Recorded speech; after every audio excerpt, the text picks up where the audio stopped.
Good evening there, everybody. What is happening? Hopefully, you all are having a wonderful day today. So, when it comes down to it, I thought, of course, that I'd review this little video that I thought would be very particularly interesting. And this is going to be a video, of course, by the channel that I've reviewed quite a bit in the past, Mr. Dante's Boxing Nation. Now, of course, I've not really done as many videos as of late on my channel because, as I've stated, I've just been so busy, excuse me, with a whole lot of things. But of course, for those of you that have been around my channel for a very long time, although I've somewhat reviewed different channels as of late, and I've also tried to delve, kind of into other, types of content, and I will be making top 10 lists and all that other stuff, possibly even going into other content as well, because anyone who knows me knows that I'm appreciating, or I am an appreciator, if you want to put it that way, of all sorts of art forms, music, of course, video games, movies, whatever it is.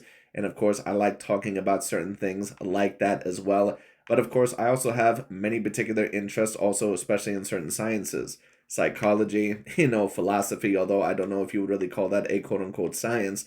But of course, one subject that has really always interested me is why do people overall think the way that they think, and why do they do things that they do, or why do they do the things that they end up doing.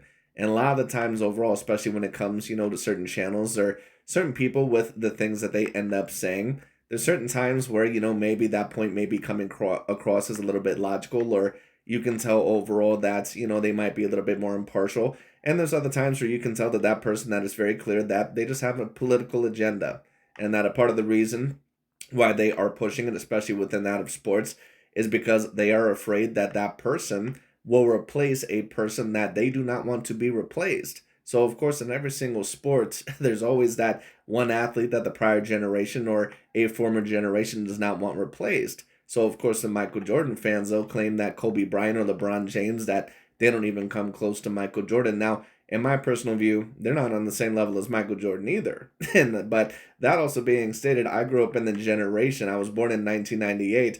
I was born the year that Michael Jordan, of course, had the great retirement and was able to win his last NBA championship. So my whole entire young adult life, basically, I heard about how Michael Jordan was debatably the greatest athlete of all time. Now, of course, growing up and maturing and taking a look at what he was able to do, in my personal view, he still very much debatably is. But that being said, excuse me, stated, in every single sport, it's kind of like that. Tennis is very similar. In my personal view, just taking a look at it objectively, Novak Djokovic is the greatest player that I've ever seen. It's really not even that relatively close. At least not if you're talking about this era. Rafael Nadal, Roger Federer, they are not the same player that he is.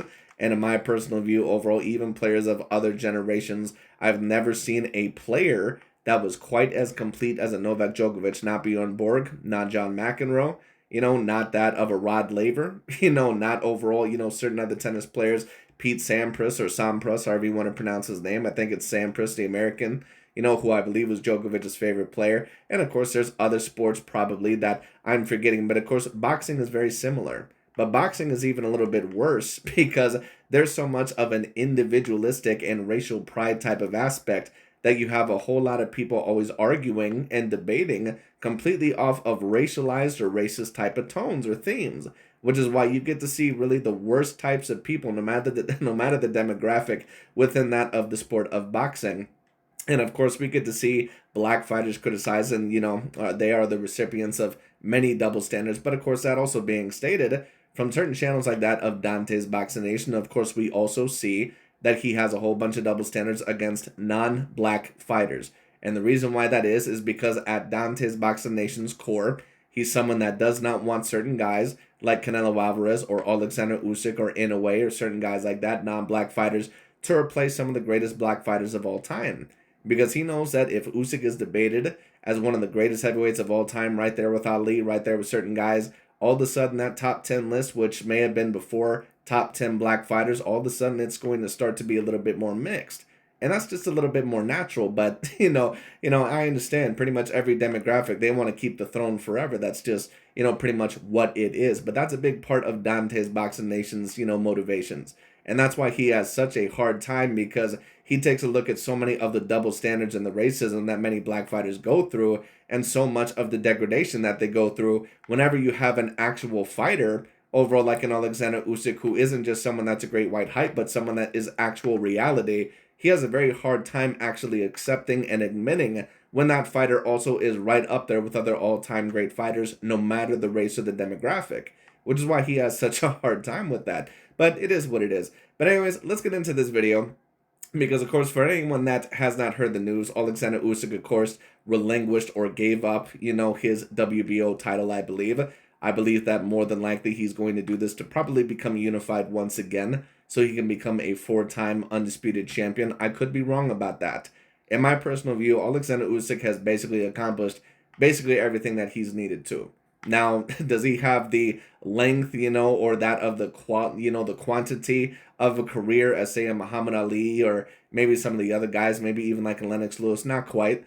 But how many people overall, let's just say if Usyk were to retire today, can say that they beat the clear best cruiserweights of their era, and in a very decently talented cruiserweight era, may I add, and then on top of that, beat Tyson Fury and AJ Anthony Joshua, the two clear best heavyweights of his era, and then on top of that was able to defeat that of a Danny Dubois, and able to defeat multiple decent, debatable A-grade level cruiserweights as well, and be outweighed against Tyson Fury by 30 plus pounds in both fights, and be outweighed against AJ Anthony Joshua by 20 plus pounds in both fights.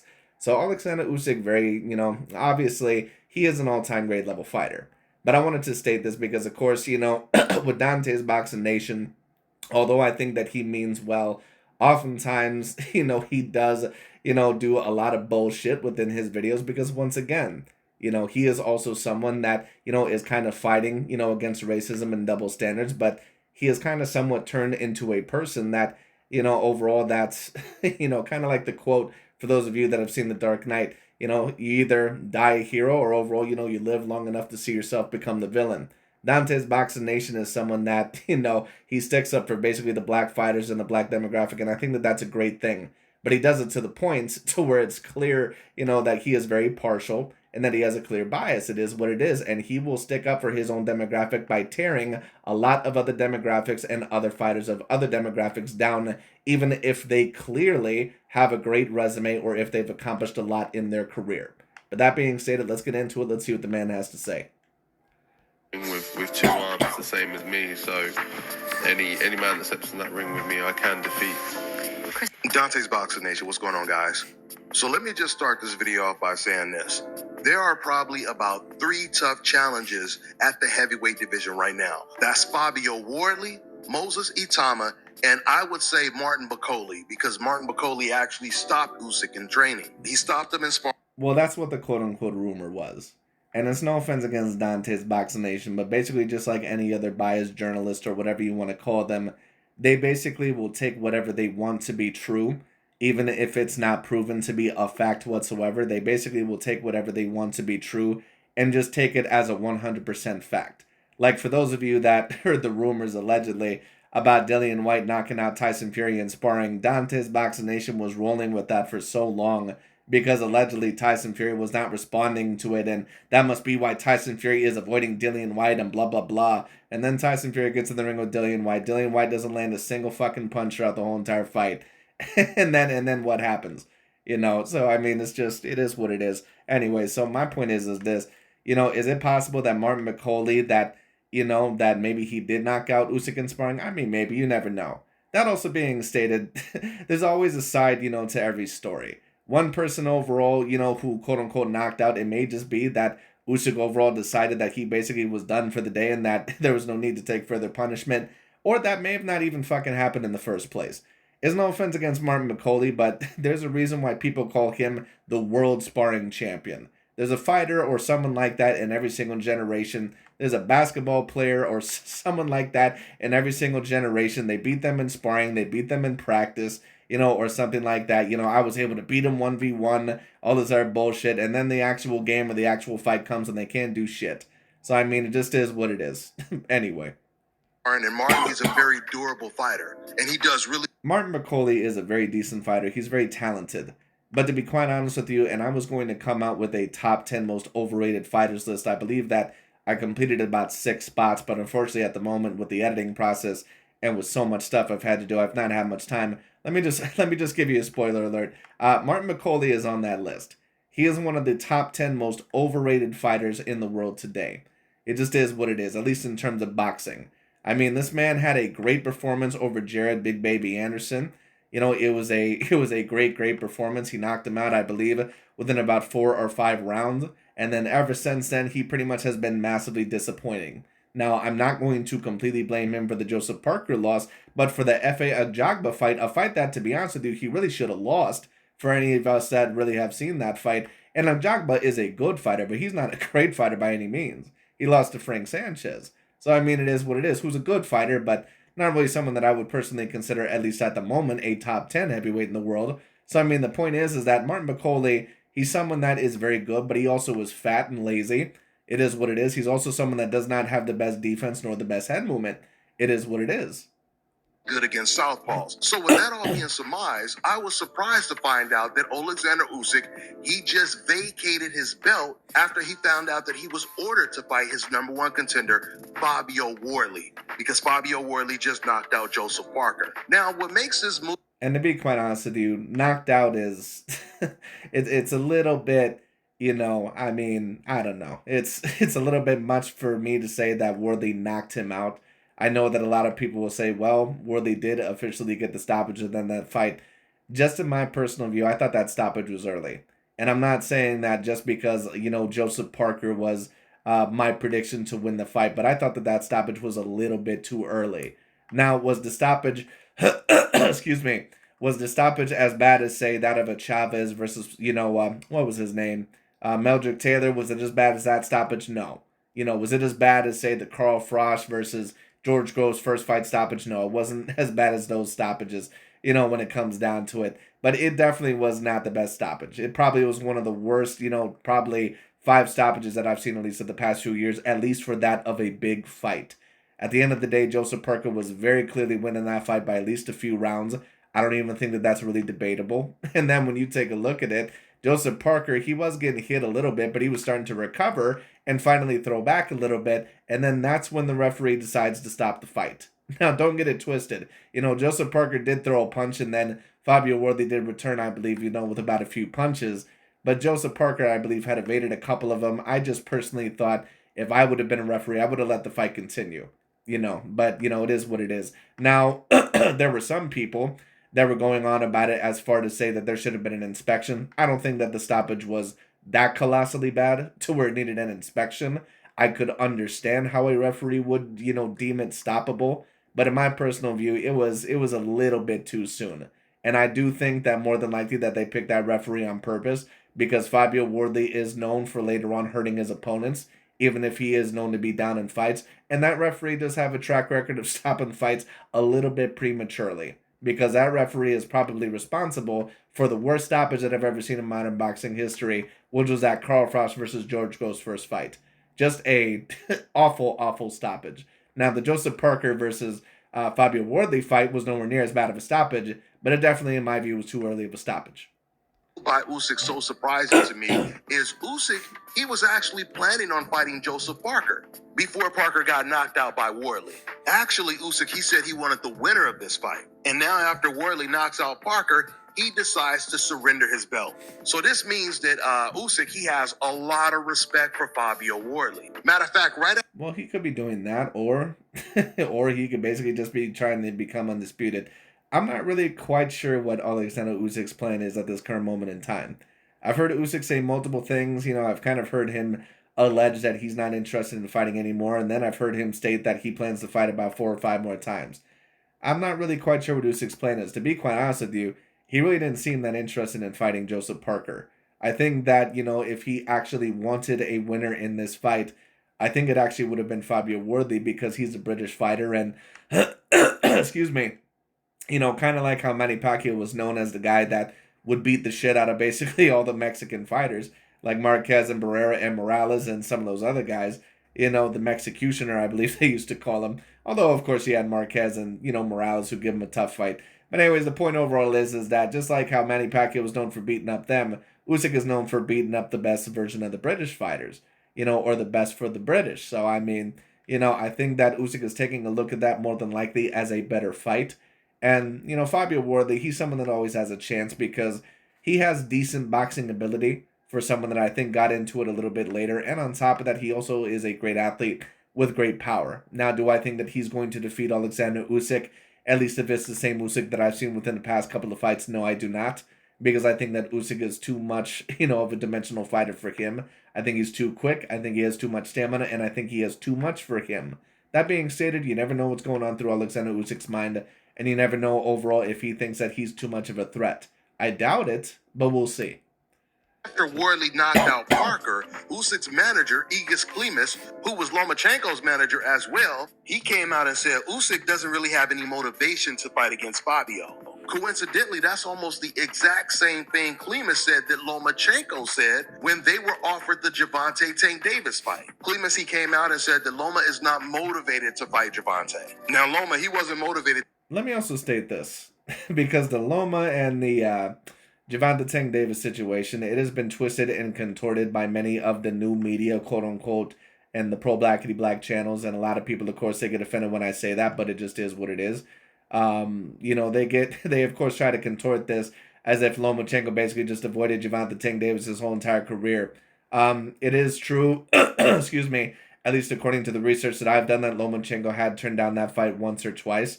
But at the end of the day, Gervonta Tank Davis had the opportunity to call out Lomachenko a multitude of times, and Lomachenko had called him out a multitude of times early on in his career, and Gervonta Tank Davis basically shat right in his pants every time Lomachenko was brought up every single time. And it's no offense against Gervonta Tank Davis, but I'm getting kind of sick and tired of hearing about a dude that, to be quite honest with you, his best fight is Jake Paul. To fight Shakur Stevenson either. So now we find out that Usyk feels. I mean, it's no offense against Gervonta Tank Davis. I think that he's a star. I think that he's a great talent. But, at the end of the day, dude, you got to fight somebody. Devin Haney has fought George Kambosos and Vasyl Lomachenko. Shakur Stevenson, has fought. I don't know if I would say that he's fought anyone that particularly great. But, he's at least tried to get in the ring with certain guys. Teofimo Lopez got in the ring with Josh Taylor and also that of a Vasily Lomachenko. When you talk about some other guys, Lomachenko got in the ring with Rigondeaux and Walters and even Devin Haney and Teofimo Lopez. You kind of have to take a look at it after a while with Gervonta Tank Davis, and it's like, dude, who the fuck have you fought? You fought Ryan Garcia, which is great, but no one who ever knew what they were watching really ever thought that Ryan Garcia was that great. He's very physically talented. He's someone that has some slight boxing ability, but pretty much we all seen his true actual potential against Rolly Romero.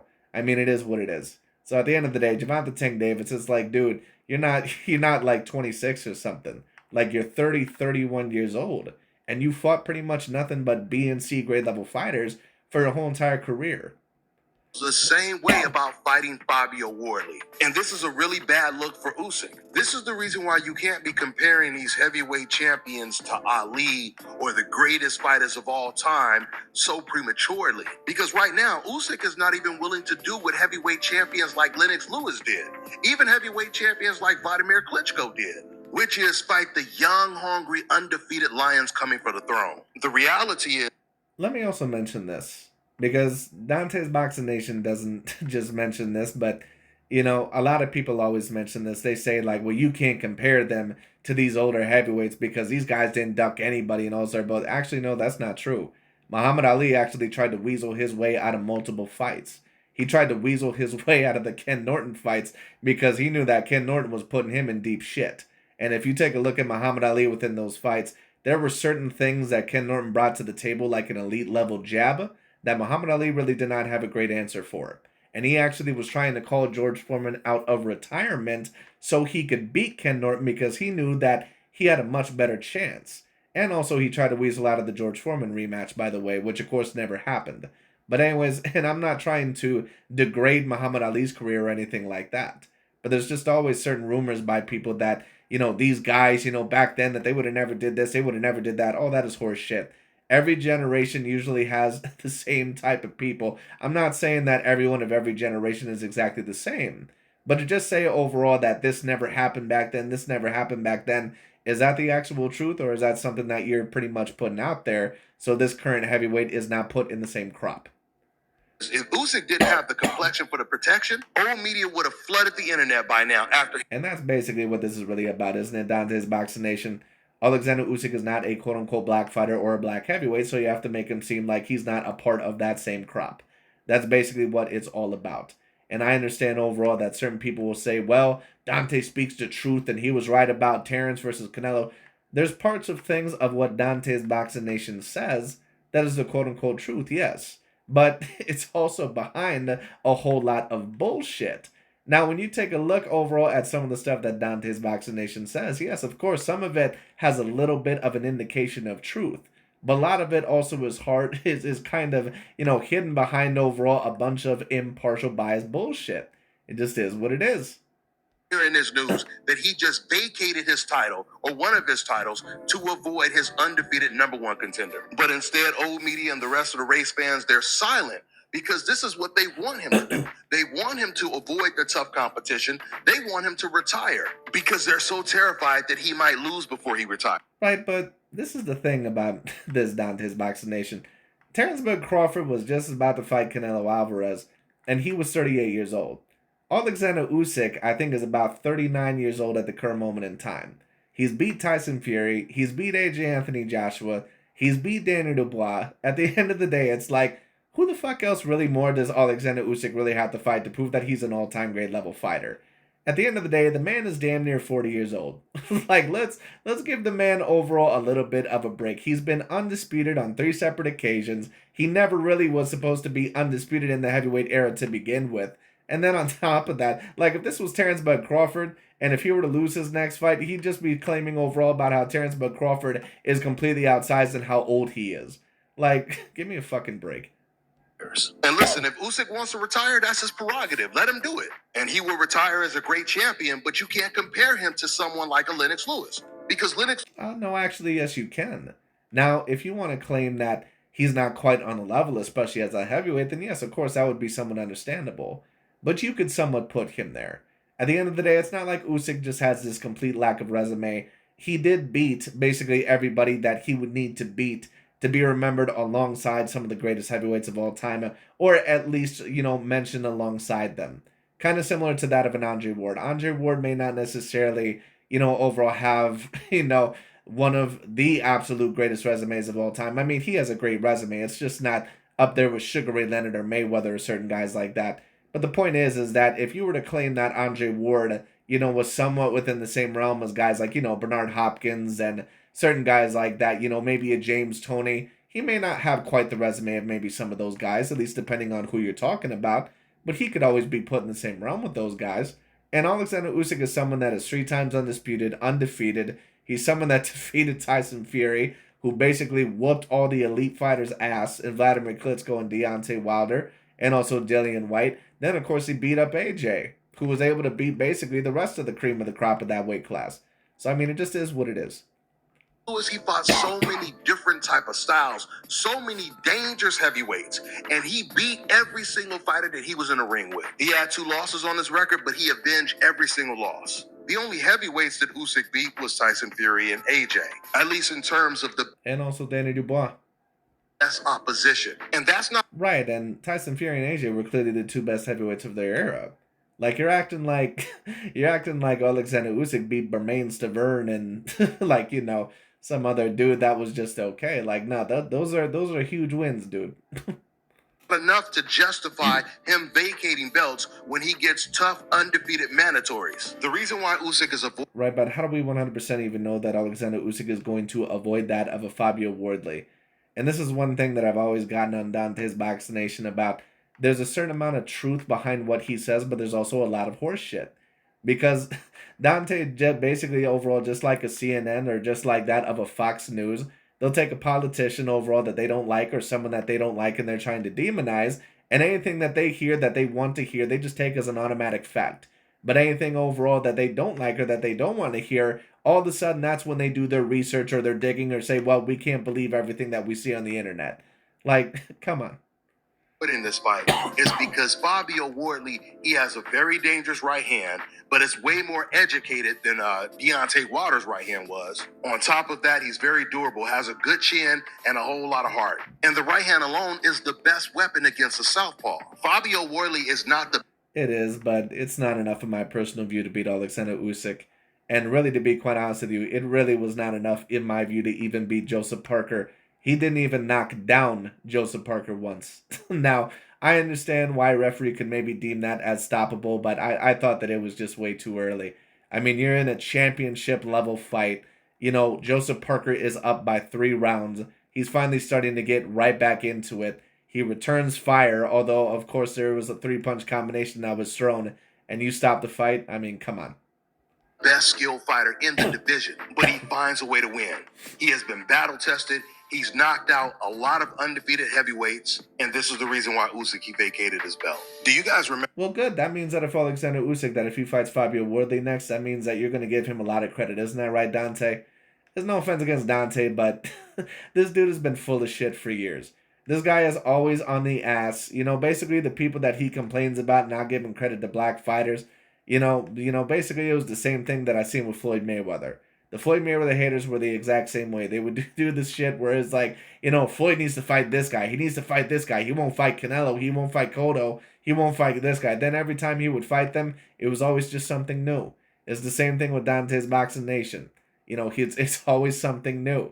Inoue needs to fight MJ. Inoue needs to fight this. Inoue needs to fight that. Then when he fights Steven Fulton and MJ Akhmadaliev, how much credit does Inoue still get from Dante? He doesn't even mention him.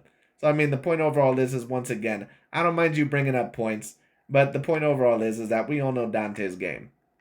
What these race fans were saying when Terrence Crawford, when he challenged Canelo Alvarez, and when the fight was announced, they kept saying, oh, man, he's just taking this fight for money. He knows he can't win this fight. Terrence Crawford, he took the tough. I've always been on the record stating that I never personally believed that. I never personally believed that. Terrence Crawford took that fight because he knew what it would do for his legacy. Now, Jermell Charlo, the way that he was talking, you could tell that he was just taking a payday for that fight. There was no way that he thought he was going to win that fight. Terrence Crawford, though, he knew that he was that he at least had a chance. This challenge for legacy, and he's always challenging himself, even at the age of 38. With that being said, I'm gonna wrap this. Right, but Oleksandr Usyk is 38 years old. The point is that overall, it's great what Terrence Crawford was able to do. But if we're also going to be real about it, Oleksandr Usyk, before that Canelo win with Crawford's career, he pretty much had accomplished a decent amount more than what a Crawford did, at least in terms of a level of competition. There's no offense. But that win that Oleksandr Usyk had over that of a Tyson Fury, it was even bigger than the win that Crawford got over Spence. It just is what it is. This video up. That's all I got for now, guys. I'm on to the next one. All right, now check this. But anyways, that pretty much is about it for today's video because, of course, Dante, what a part of his job is to make overall, once again, the non-black side look as bad as possible. And, it is what it is. I understand his point to a degree. Oleksandr Usyk vacating his title. And Usyk, in my personal view, of course, will have to continue. If he does continue to fight, he is going to have to continue fighting overall the best. It just is what it is. Now, which fights would I personally want to see him fight in next? The Fabio Wardley fight, I think, is interesting. I don't think that he's the biggest challenge for him. I don't even think Martin Bakole is a part of the equation because he's someone that I don't even think won his last fight against a guy that I don't even know if it's true top 10. And then, of course, when you talk about it, I believe, you have Ajit Caballel. He's very dangerous. Of course, you have Fabio Wardley, Joseph Parker still. And, of course, Moses Itama. But I'm not quite sure if that fight's going to happen because Itama is very, very young, and he's kind of, the new generation. And Oleksandr Usyk is someone that, he's pretty much on his last legs. So we'll see. But anyways, that pretty much is about it for today. Thank you all so much for watching, and I'll talk to you all later.